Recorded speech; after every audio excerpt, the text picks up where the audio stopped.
Қайырлы күн достар, сіздермен бірге Ақерке Қасым хит болып жатқан тюльпан самсаның рецептімен бөлісетін боламын. Тестасы слоеный болып келеді. Дастархандарыңызға ұсынсаңыздар, дастархандарыңыздың гүлі болып шарқырап тұрады. Менің каналыма тіркелмеген болсаңыздар, тіркеліп, лайк, комментарий білдіріп, қолдап кетіңіздер.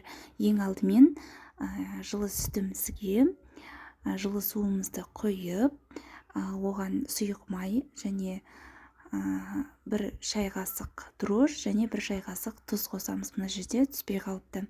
Және де ұн қосып, жұмсақ қамыр илейтін боламыз. Қатты жұмсақ етіп илеу емес, орташа көлемде илеңіздер.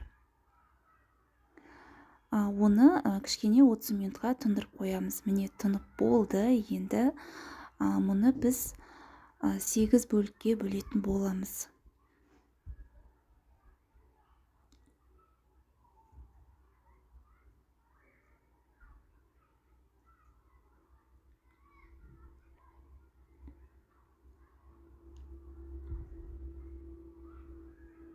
Жақсылап бөліп болғаннан кейін осылай домалап пішімге әдемілеп келтіріп аламыз.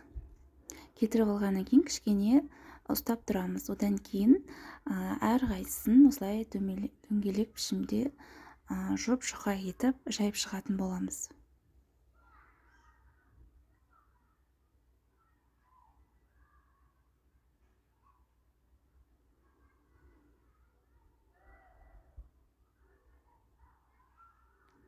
Міне осылай видеодағыдай жұп-жұқа болсын, себебі слоеный болу үшін жұқа болу керек. Міне әрқайсысын мен жайып шықтым. Енді келесі кезекте осы әрқайсысына май жақып шығамыз. Менде қолданғаным тоң май. Тоң майға сұйық майды араластырдым. Сіздер қалауларыңыз бойынша сары май қолдансаңыздар да болады. Осылай барлық жағына бірдей етіп жағып шығамыз. Және де келесі қамырымызды соның үстіне жаңағы жайып, оның үстінен тағы май жағамыз. Солай жаңағы 8 бөлікті де осылай бір-бірінің үстіне қабаттаса отырып майлап шығамыз. Міне майлап болдым. Енді осылай мығыздап орап шығамыз.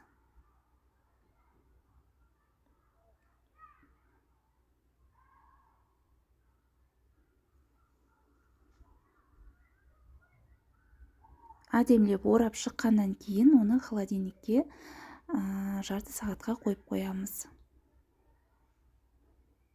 Жарты сағаттың ішінде біз салмамызды дайындаймыз. Оған мен етті өзім қолдан турадым және кішкене қостым. Және пияз, картошка қосып, оған тұз, бұрыш, дәмдеуіштерін қосып, жақсылап араластырамыз. Қаласаңыздар, приправа үйлеріңізде қалауларыңыз бойынша қолдансаңыздар болады. Маған қара бұрыш жеткілікті болды. Міне кішкене ұстадым, холодильниктен алдым. Енді оны бөліктерге бөліп шығамыз. Осылай қолдың көмегімен дөңгелек пішімге келтіреміз.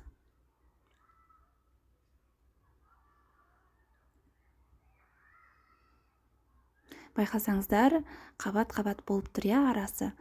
Слоеный тестаның несі осында.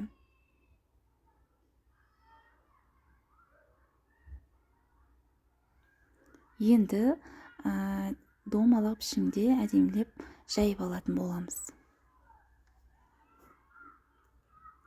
Жайып алғаннан кейін бір шетін осылай кесіп аламыз және видеодағыдай осылай фаршымызды бір шетінен бастап салып, осындай әдемі тюльпан пішімге келтіретін боламыз.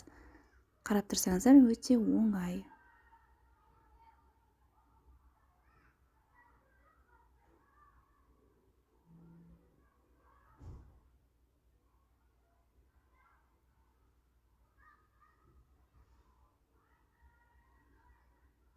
Астыңғы бөлігін осылай қолымызбен жабыстырып шығамыз.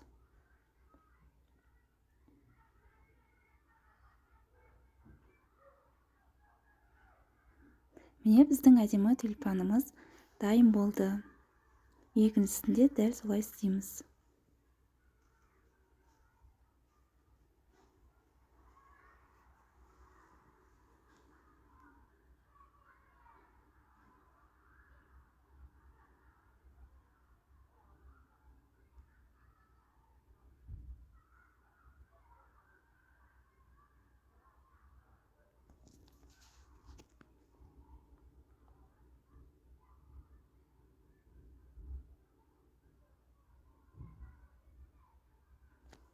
Самсаларымыздың барлығын гүлдей түйіп болғаннан кейін осылай пештің ыдысына жайғастырып аламыз. Және де бір жұмыртқамызға кішкене сүт құйып, осылай тюльпандарымызды жұмыртқамен жаңағы жағып шығатын боламыз.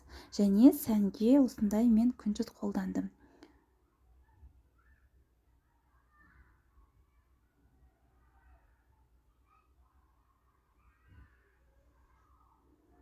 Тюльпан самсаларымыз дайын. Осыны 200 градуста бір 40 және 1 сағаттың ішінде пісіріп алатын боламыз. Міне менің тюльпан самсаларым дайын болды. Өте көрінісі керемет, әдемі шықты. Тестасы слоеный, дәмі де өте керемет. Сіздер де жасап көріңіздер. Менің каналымды соңына дейін қарағандарыңызға рахмет. Менің каналыма тіркеліп, лайк, комментария білдіріп, мені қолдап достарыңызға жіберуді ұмытпаңыздар. Сіздермен болған Ақерке Қасым.